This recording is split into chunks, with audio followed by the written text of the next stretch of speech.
Okay, this is the third and final session. This is Associate Professor Franklin Nolan. We are moving into Chapter 7.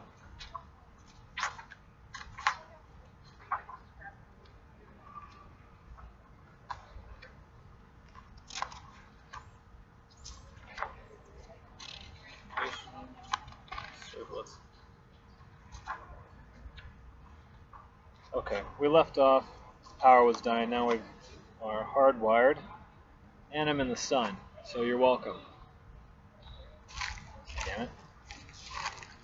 Okay.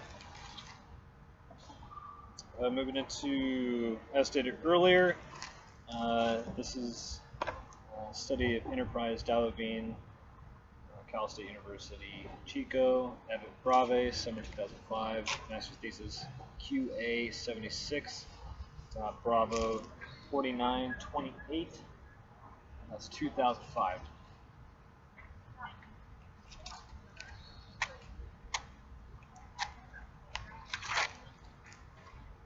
Alright, as stated earlier, the JSP page gets compiled into the servlet.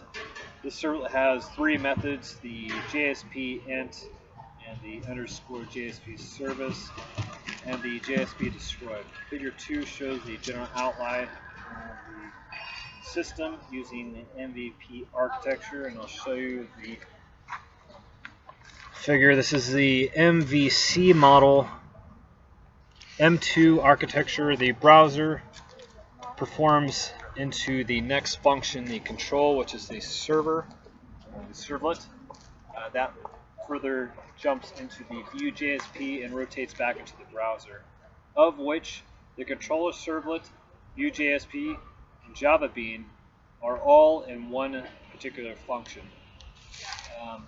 To move out of that three-tier cycle, the browser to controller servlet JSP within the MVC Model 2 architecture, once the browser goes to the controller, the servlet rotates into the views JSP. It then communicates back and forth between the view JSP and the Java Bean, and then it pulls out of that three-tiered function, pulling out of that into the database. So browser, control servlet, view cycles back around, back and forth between the Java Bean, and then output into the database. And that's figure MVC Model 2 architecture, which is from G. Serbrati, Understanding Java Bean's Server Page Model 2 architecture, exploring the MVC design pattern, Java World. Okay, now moving into the script elements. These are JavaScripts embedded into the HTML code. There are three types of scripting elements: declarations, expressions, and scriptlets. Standard actions, they are used to communicate with the Java Bean JSP implications. Okay, the JSP provides several implication objects that can be referred to inside the scriptlets and expressed without initiating them. That's from reference 3. Going back to 3, we have B. Karani Java for the web with serverless JSP and EJBs.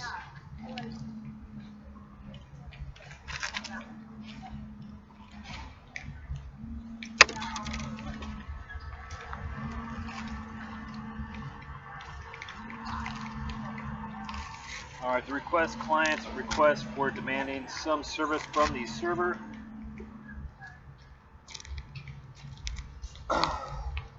It is of the HTML servlet request response to reply from the server to the client. It is one type of HTML servlet response. Okay, the web context, the environment that has the scope of a page, application, and environment of servlet context that has the scope of application. Out, the JSP write command, object that used to write into output stream. Configure servlet, configure it, the page to scope, page to HTTP just page of the page scope, session HTTP session of the session scope, We've got the exception, the error at runtime, the various objects used in the JSP page have 4 different types of scopes. Scopes of the object is located boundary for the availability of the object. The application. Objects for this scope are available anywhere in the application session. Objects of the scope are available in the same session in which they are created.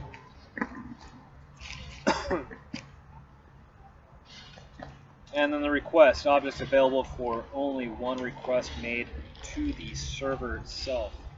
Page. The object availability only in the page in which they are created. Session management. As we know, the HTTP protocol is stateless, so in order to differentiate one session from another, we need to do the session management explicitly in JSP. It can be done in 1 or 4 of the following ways. Hidden files. We can define hidden files in the HTML formats that get passed into server using the get or post method that are not visible on the screen. URL rewriting. It provides the facility of appending some of the extra information at the end of each URL. This information could be unique. Session ID generates in the session. Cookies. They are small files stored in the client side by the server. These files can be read by the server each time the request is made by the client. They contain sensitive information such as username and password. Session variables. We can make use of the HTTP session object to store the user specification information based upon this information. Each session can be uniquely identified. Okay. Moving into Java servlets. The Java servlet technology forms the foundation for the web development using the Java programming language. Reference 11. We have Sun Microsystem, Java servlet technology, Java technology, E2 double echo. And we got URL rewriting. It provides the facility of appending some extra information at the end of each URL. The information can be quite unique in each ID session generated in the session. Cookies. They are small files stored on a client side by each server. These files can be read by the server each time the request is made by the client. They contain user-sensitive information such as username and password. Session variables. We can make use of the HTTP session on the object to store the user-specific information. Based upon this information, we can each session can be uniquely identified. In the Java scriptlets, we have this particular technology involving main problem, CGI technology. In the case of CGI, each time the new request is made, a new copy of the program starts running in the memory. This is a tremendous burden on the system and its resources. The Java scriptlets are answer to this problem. In the case of servlets, the same instance of the servlet keeps on running until it's destroyed by them. The advantages of the servlets. Performance. As stated earlier, the performance of the servlets is superior to the performance of the CGI. Unlike CGI, there are no process creation for each client.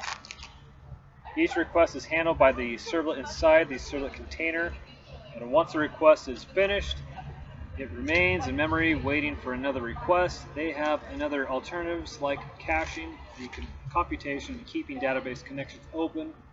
Portability, like any other Java technology, the application developed by the servlets are portable across multiple platforms, and it increases the readability of the code itself. Fast development. Developer has access to rich Java APIs and makes the development process faster. Robustness. It's like any other JavaScript program. Servlets are managed by the Java Virtual Machine, the JVM, so the programmer does not have to worry about the memory problem and the garbage collection. Greater acceptance. Java, since Java is a popular programming language, there is no dearth of skilled programmers in the market, so a variety of integrated development environment. The IDE tools are available in the market. Security. Since the following Java security models, problems like divide by zero are avoided, and it makes the application server more secure. powerful, and it can use various Java IPAs to minimize the development time and access to Java Mail, JD, BC, EJBs, JNDI, RMI, Java-based beans, APIs, and they share information between two servlets, and they can maintain the database collection pool to reduce connectivity time.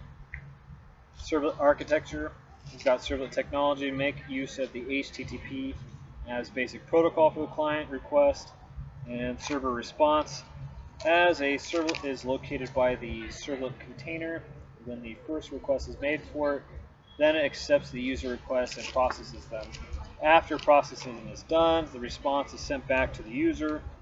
The servlet remains in memory, waiting for the next question. Every time the request is made, the container checks the timestamp of the location for a loaded servlet, the stamp time of the compiled servlet, and if the compiled servlet is newer than the load one, then the load servlet is relocated into the memory. It's reference 11, and that is Sun Microsoft Systems Java Servlet Technology, Java Technologies, E2, double echo.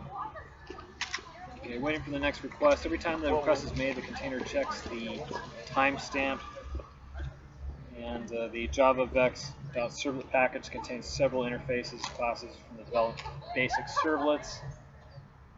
But more servlets make use of the generic servlet or HTTP servlet classes from the second package.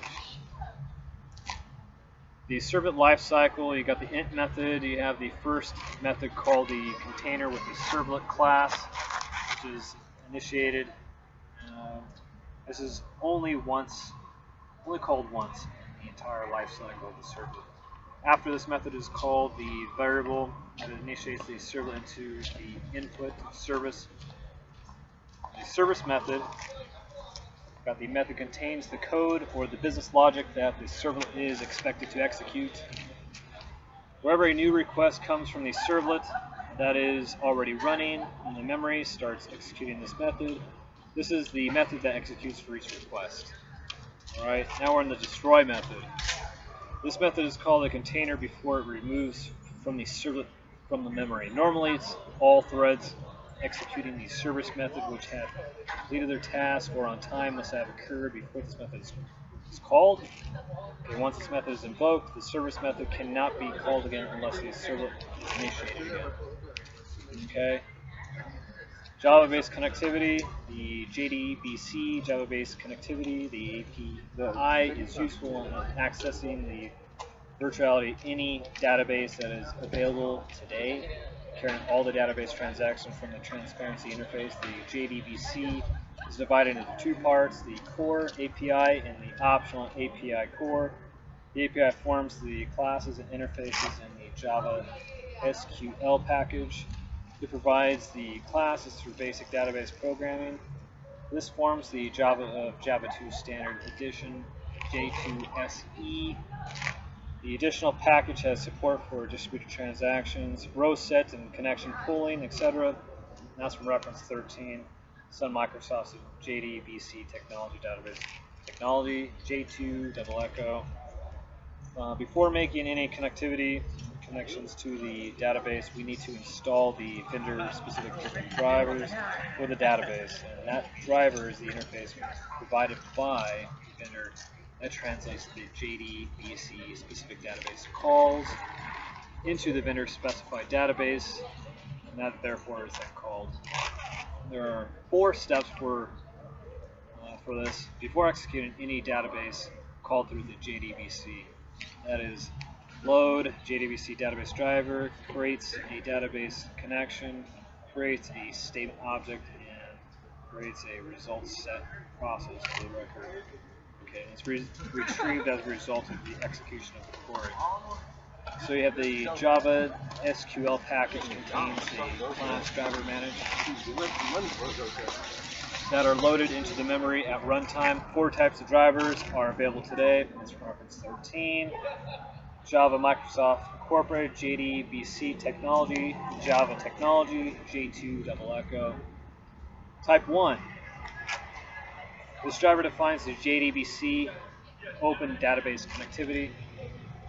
We've got the O, D, B, and C bridge. Short, it translates to the JDBC calls to the OBBC calls, then sends them to the ODBC bridge. In short, translates the JDBC calls to the ODBC calls, and then sends them to the ODBC data source. It limits the JDBC scope to whatever the ODBC can provide. So this has provided to be rather inefficient ways of connectivity. I'm not going to keep on repeating what the JDBC or the ODBC by now. Get your shit straight. Alright. Type 2. This type is driven directly and communicates with the vendor specifically through the API OBC, and the layers is missing here. Otherwise, it is the same as type 1. Type 3. Particular type is all Java-based type, and in this case, the driver and the middle layer both are Java-based. So the JDBC call is sent straight to the middle layer through the Java driver without translation. Okay, the middle tier may use another JDBC driver to complete the request, but the middle tier may use type 1 and 2 driver in this case. Fourth tier, this driver is also all Java type. Directly sends requests to the database and does not require any middleware or additional libraries. Java naming and directory services. The enterprise bean can only access through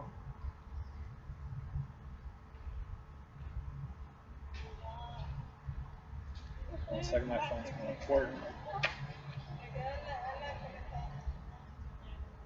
Enterprise beans can only be accessed through the Java naming directory services JNDI, which provides two types of services, a naming service and a directory service. It's from reference 8. 8 is great, which is Sun Microsoft system once again, under the Java naming and directory interface JNDI for Java. Alright.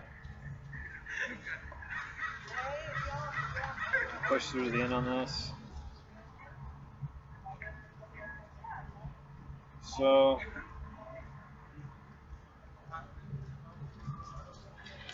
left off with reference 8. Type 4. This driver is also known as the Java type. Directly sends a request to the database and does not require any middleware or additional libraries. Right, so now we're into Java naming and directory services. Enterprise beans can only be accessed through Java bean naming directory services. Alright.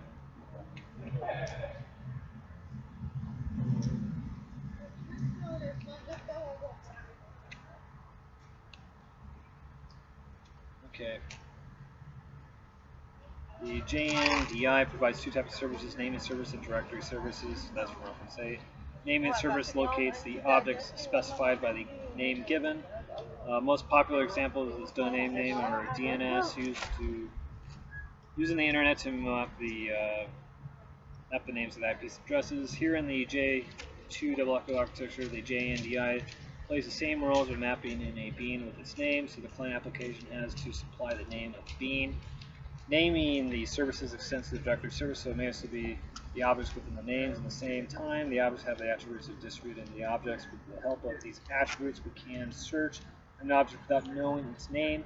A common example of the directory service is lightweight directory access protocol, the LDAP, but directory services is not required to access the entire enterprise beans. The JNDI comes with 5 different packages, but only the JavaX naming package are used for the enterprise beans. The interface of the Java naming context has a class of Java naming input context and the various methods for looking at the binding point. If you don't like the speed of the read, slow it down by a quarter. Java mailing, this is another powerful set of the JPI and comes by the additional package that allows for the build-up in the email system of sending and receiving emails, just like Microsoft Outlook, and that's from reference 15. Outlook or Pine 15. Microsoft Incorporated Systems, Java Mail, Java Technologies, same set as before. Helps create the programs like user mail using agents MUA. In this program, it's not the mail transfer agent, the MTI, like send mail, but on top of that, top of that, and it is used so the MUA are dependent of the MTAs and delivered the messages. It's got two parts. The first part is about the protocol independent transportation of the message, and the second part is about the protocol specifics that take care of the protocols like the SMTI, the POPs, IMAP, and NMMP. That's reference 15 again. I just said it. SMP, TP. This is a the simplest and most popular protocol for sending emails.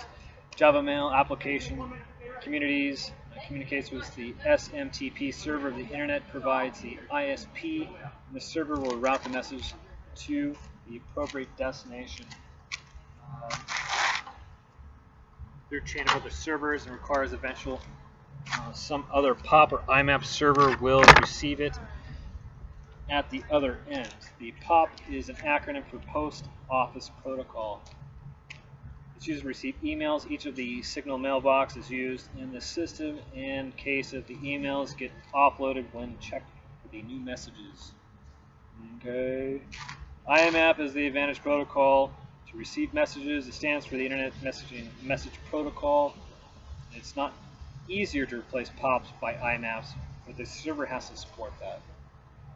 Okay. MIME, IME, you're probably familiar with, is an acronym for Multiple Purpose Internet Mail Extensions. MIME. This protocol is not about sending and receiving messages. This is about the context format and attaching messages. Or in order to use Java Mail, we need to install the API that comes in the package. So Java Bean Activation Framework. It gives MIME type support found in most of the browsers. Application development. After carefully studying different technologies, I started using the actual work on the development application. And I used the traditional software development lifecycle, the SDLC, to discuss my work on this project. And the SDLCs involve 4 important phases: analysis, design, implementation, and testing. Okay, our analysis of which is the main aim of the project to study the EJBs, and it is imperative to have 4 different layers of this application. The JSPs page formed the view, and the service became the controller. Okay, the JB, the JABs were the model, and since the J2Es, RI servers are more suitable for the initial development, I chose to use that as my develop server. Okay, the main advantage of using the server is that the developer is free from the various deployment concerns, and that it concentrates purely on the development. And the other advantage of the database server is integrated along with the application server. So after deciding the technologies, I analyzed the application. Given the fact that the application is real-time, given that there is extreme complexity due to the various business area involved in it, such as flight details, seat arrangement, flight route, code sharing, sessions, advanced booking, and e-commerce with various payment options, carefully examine which of the areas could reasonably be implemented in my project. So I decided to have a basic login mechanism by which the user could create an account in the system. Users who are already registered would be allowed directly to log in using their username and password. Once the user logs into the system, he then or she can either make a new reservation or modify or cancel the existing reservations. And this feature allowed me to incorporate all the basic databases. Alright. All those operations such as insert, update, delete, and select for the mail notifications.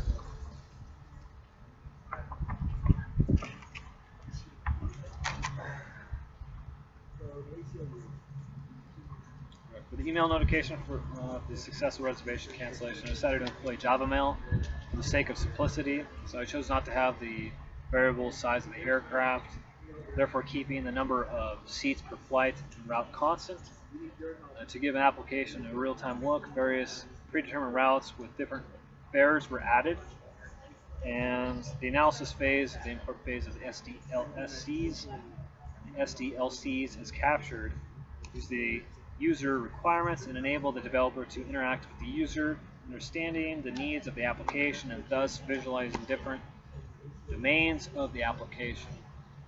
And figure 4 represents the initial use case model of that system. So here's the user case diagram. Goes from actor, moves down, and crosses through towards the actor system, which is updated entry, reservation, payment, confirmation, cancel, and log out. Pretty simple. And the design of the application starts with the design of the graphic user interface, the GUI, the GUI. In this application, I've decided to use the JSP along with the HTMLs for the GUI, and the JESP technology allows to embed the client's side code with scriptlets within the HTML usage. The menu page is the first page that the user sees, and then depends upon whether a user is in the newer or the older user. And the two options are represented. Turning this for existing users and the first timers is for the new users. And the new users can create the login. In return to the users, can use the user and their password to directly access the system. For users, we have forgotten their passwords, and the provision is set to the password by email. The reservation page displays the various options for the flights. The user can select the source and the destination depending upon their source. Flight information will be displayed if the user decides to go ahead and reserve the flight. Then automatic random generation of the PRNs is displayed to the user, and the PRN is used to track all the users, and this is unique for all the reservations. Any changes or updates to the reservations are done using the PRN. All of the confirmations are sent by email. Existing reservations can be canceled or changed at any time. Again, all the cancellations are notified to the user by email. 5 represents the flow of the JUST page. Servlets were designed by the GUI and was designed and dedicated just one of the controller servlets to control the flow of data and requests through the controller servlets to collect all the requests from the user and dispatches them appropriately using the Java bean for further actions. And it creates the user bean. Handles the new user creation. Flight bean handles all the information related to the flight.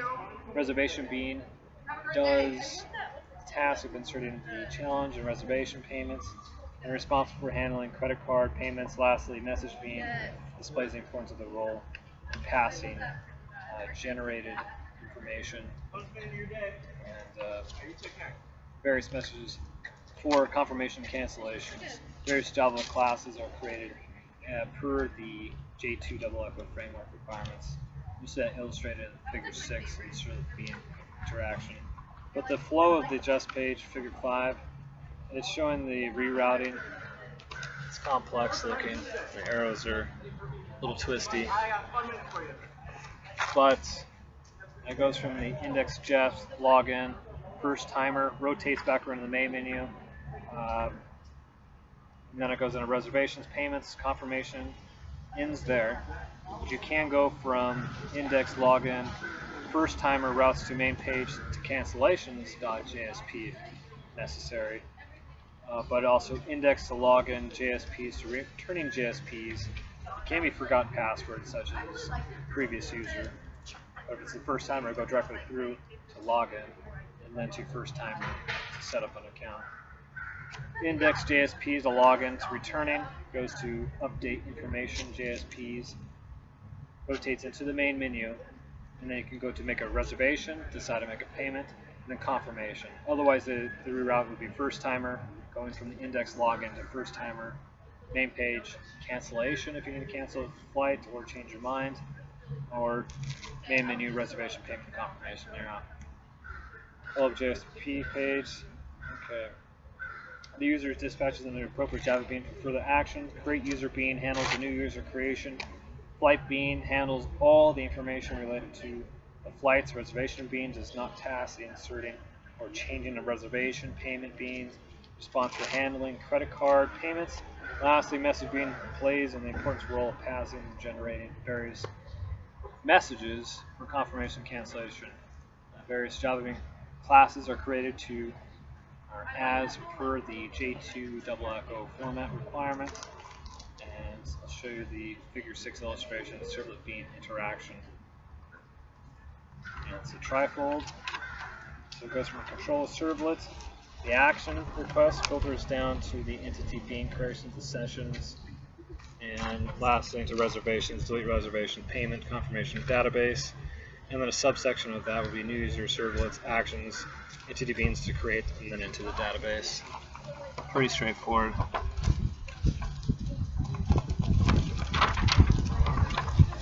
That's figure 6. Moving into development.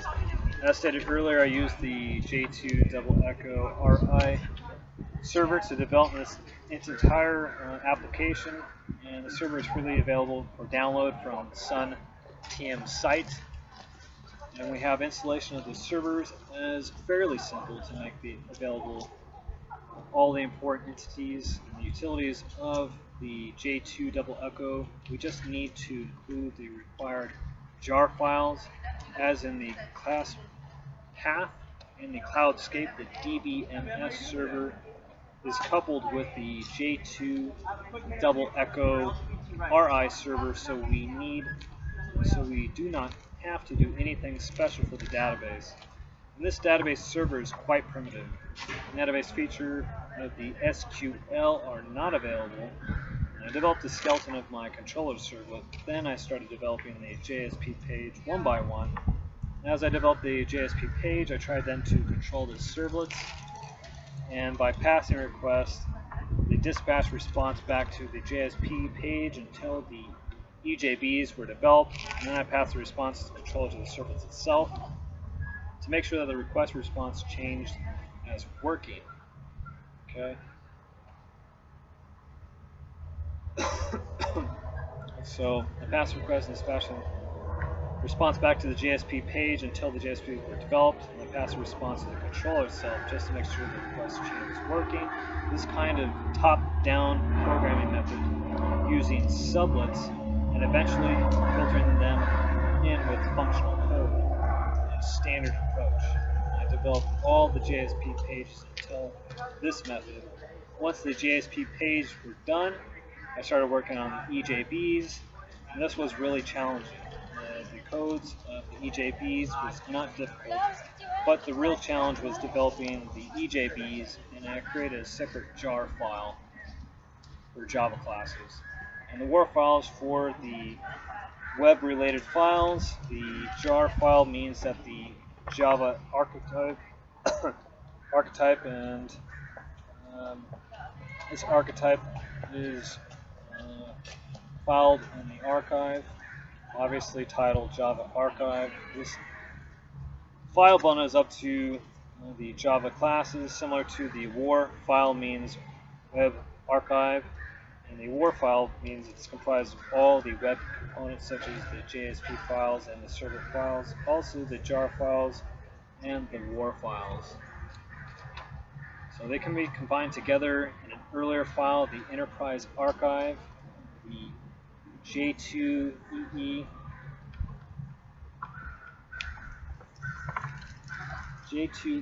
file. Alright, and deploy guides as through various steps, but we have to be extremely cautious in selecting various options in the path for servlets. The EJBs in the local names to different EJBs. Once the logical name is given to the EJBs, it is tried by that name, and the entire application is referenced by the same name.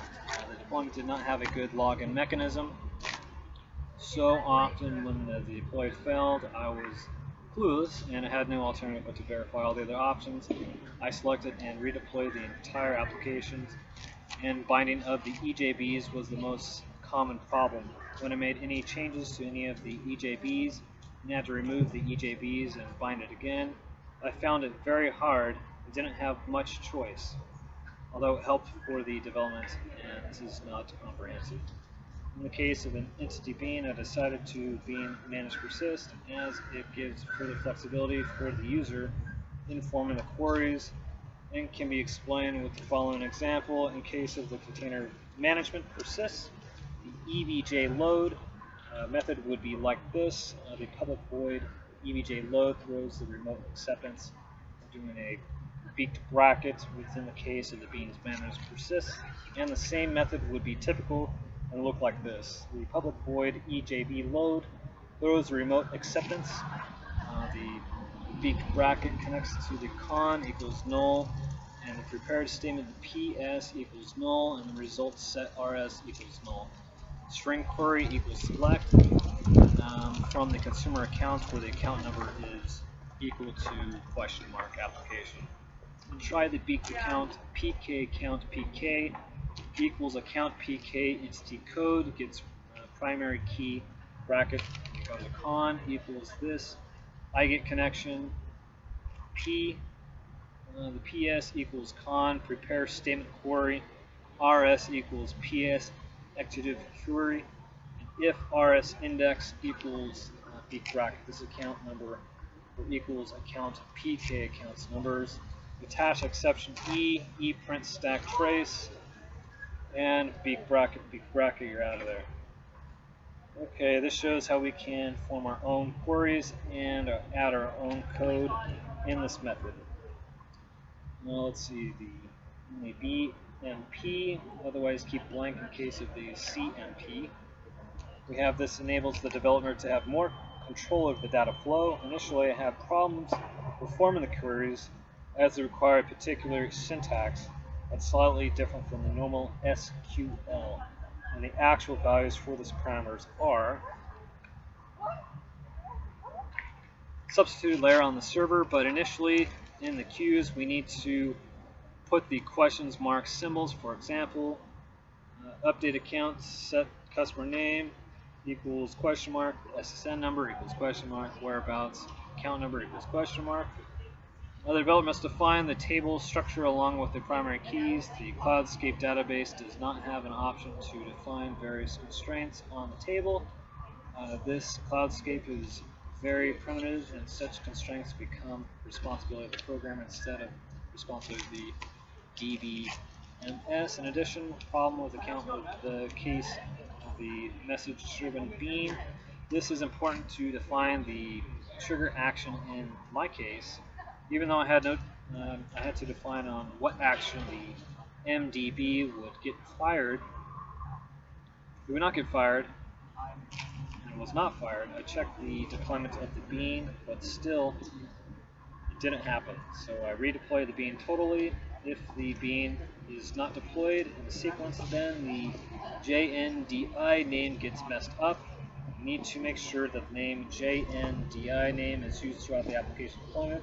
Apart from the described above, the deployment was without much problem. And the problems related to the Java coding were comparatively easy to debug and were fixed at the time. Testing. Testing of the application needs to be done parallel with the development. Come on. It's going to get hot.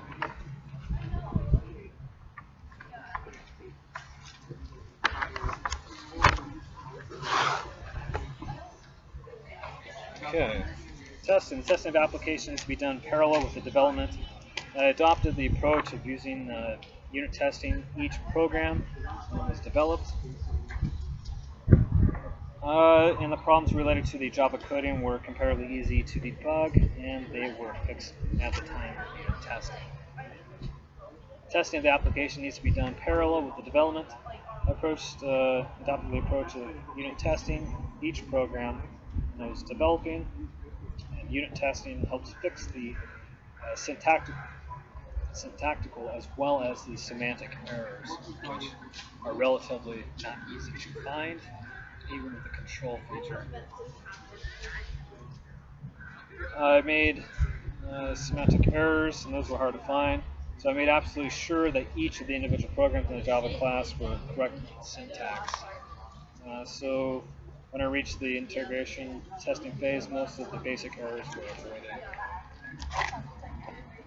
Okay, in my case, the interrogation testing was essential as I had to test the complete chain requests and responses. This ensured that the data flow from end to end to the back end was error-free and the data integrity was maintained at all interfaces during deployment. Deployment, when working with a model of application was ready, I deployed it on the E2 double echo RI server. In this way I could debug the various deployment efforts.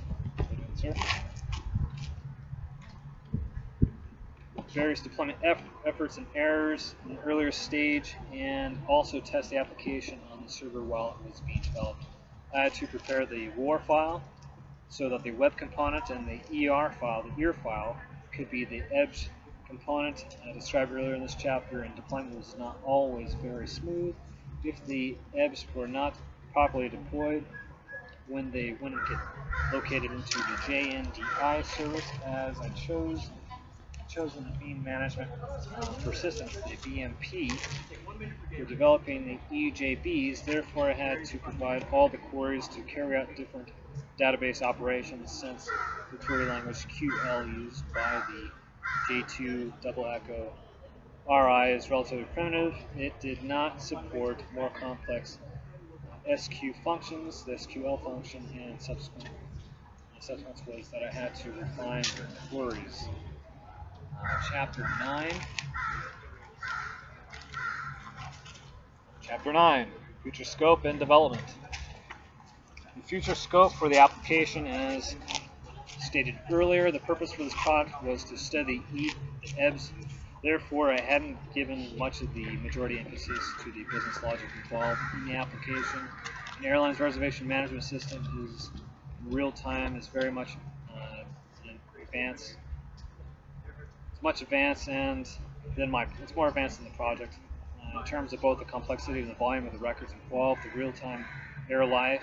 The airline's reservation system is very complex, and the many instances involved in the alliance of multiple companies, along with making a very difficult task. But most of the common examples in this code sharing that allows two or more companies to share the legs of a particular route and book tickets on the system of either company. So in such cases, we need to have a common file or table structure to store the data so that it can be read. So uniform by either system, but reality is different. We have multiple data formats for filing existing as per the individual need. In such cases, we need to have the conversation program to convert the file from one format to another. Such programs are already in place in various airline systems. So my application can implement this major enhancement. Part for this real-life systems allows the customer to book a ticket for destinations that actually involve multiple legs or hopes, as it's called a typical airline's jargon. And this is useful for connecting flights or breaking journeys, having a stop over that is internationally introduced by the airlines themselves or specifically chosen by the customer. And this is difficult to implement, even though the legs are flown by a single airline. At this time, my application lacks a particular facility, a particular faculty. This is an important feature and inherent part of any reservation system that exists today. Another limitation of this exemplary application is for the project. It does not take care of the different classes. We normally distinguish among various classes for the ticket, such as business class, economy class, etc. And current projects has the scope incorporate this particular feature. Depending upon statistics generated from the specific link over many years, airlines allow the overbooking of flights. That means that a certain percentage of extra tickets is allowed, projecting that the same percentage of reservations will be likely canceled before the actual departure of the flight. This occurs frequently because the tickets are often booked well in advance, and then later, due to changes in plan, the customer cancels their ticket. Practice accounts for the overbooking in many flights, and overbooking percentage varies depending upon the origin and destination, whether the particular route is a popular route. Therefore, no generalization can be made for this, but involves over the years. My application cannot accommodate for this practice at the moment. Today's reservation system, the seat numbers are not always allocated to the customer, especially on international flights. As many cancellations are anticipated, many systems provide a complex view of available seats and allows how to choose a particular set. This particular mapping is done when the airline issues boarding. It issues the boarding pass. Boarding passes are then passed and issued the verifying the actual ticket and checking the baggage. Once the boarding is passed, issued, confirm that the customer is going to travel, and that information is entered in the system due to security restrictions in the industry. The airline must keep track of all the boarding passes issued at the counter of the container foils or stubs received in the passenger board on the plane. If there is a mismatch, that means one or more of the passengers are missing, and that must delay the flight until the finding of the missing passenger is resolved, and discrepancies are related to the mismatch.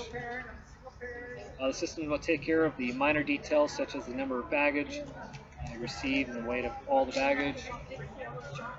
Normally, the airlines provide the capability of checking the baggage through the final destination to identify how the baggage is to be routed. Bags tags are attached to the baggage and represent all the hopes required for the luggage transit before again releasing to the passengers. Passengers must provide these tags in order to receive physical baggage at any particular designated destination. Additional features in real life. Ticketing systems provide for such information as chosen in the meal option, the ticket treatment requirements such as underage, child, wheelchair, boarding, any other type of special concerns. This is normally booked at the time of the reservation or can be added later on. Many of these features I discussed can be incorporated into my application, and however, my primary intention is to demonstrate how real-time application can be built. Deployed using the J2 double echo architecture and especially the each. Therefore, I've omitted most of these ancillary concerns. So, moving on to technology side, E2 double echo is a violent technology.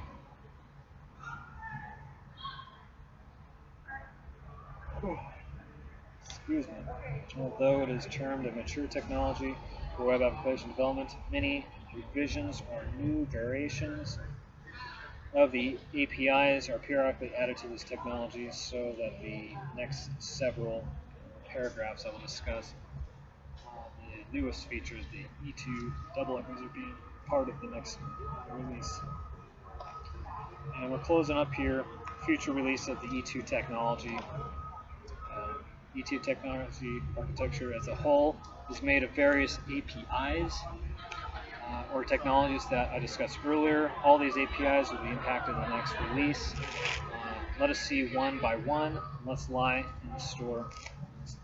What lies in store for the E2 double echoes? We got the independent upon J2SE for the basic APIs of the Java language, the J2SEs. Version 1.5 is slated to be released in spring 2004.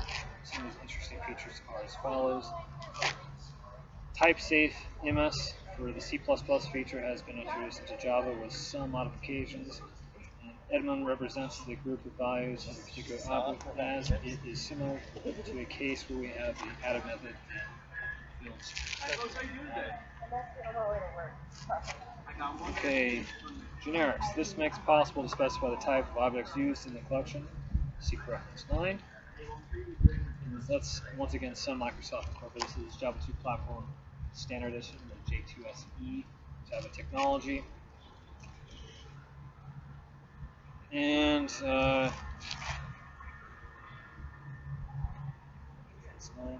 its main advantage is the safety of the code at runtime.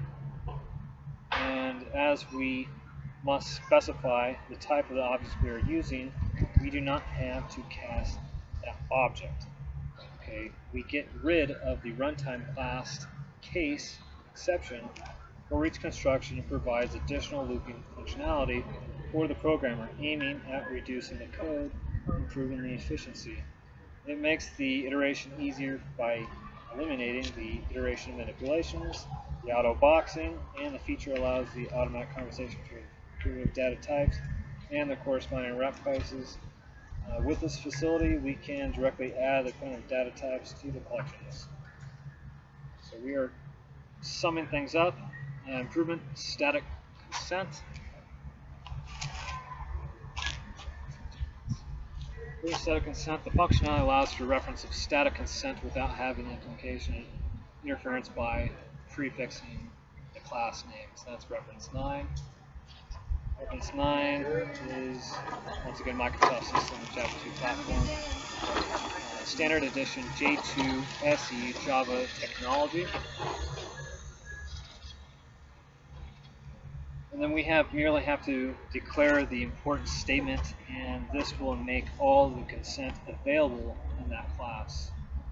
Metadata, this facility is helpful for running the RMI and the EJB developers. This will allow them to generate boiler plates.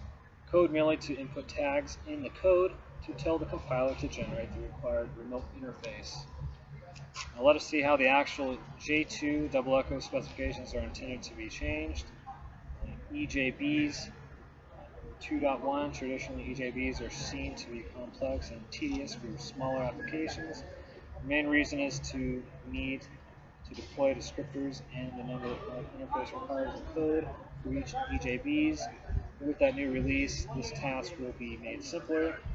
The X docklet will simplify the C and P and will close the information of the specific code of the interface.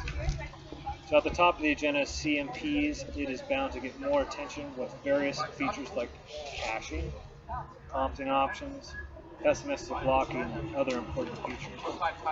We'll move into Java server Thesis.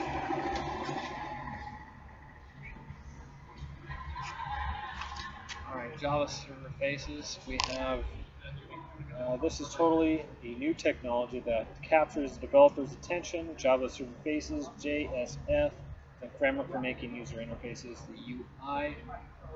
For web applications is simply the process of rendering the user interface. Its main features are it provides a set of reusable UI components, that's reference 16, and simplifies application for data transfer. 16 is the Sun Microsoft Systems, again, Java Mail, Java Technology.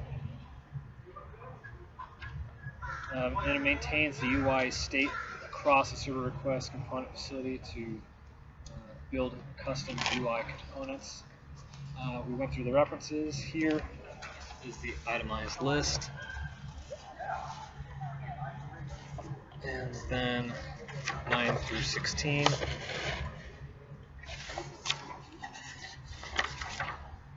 And then once again, this master's thesis can be located at the Chico State Library. Barcode number 3 space 0 2 double aught space aught 16 double aught space 6603, and that is the end of study of Enterprise Java Bean itself. Thesis QA 76.B4928 2005. It's very good, it's concise. The references 1 through 16 are a phenomenal read. This is Associate Professor Franklin Nolan. Today's date is September 18th, 2015, and we're coming to you from Sacramento City College. Fantastic campus. Have a great day.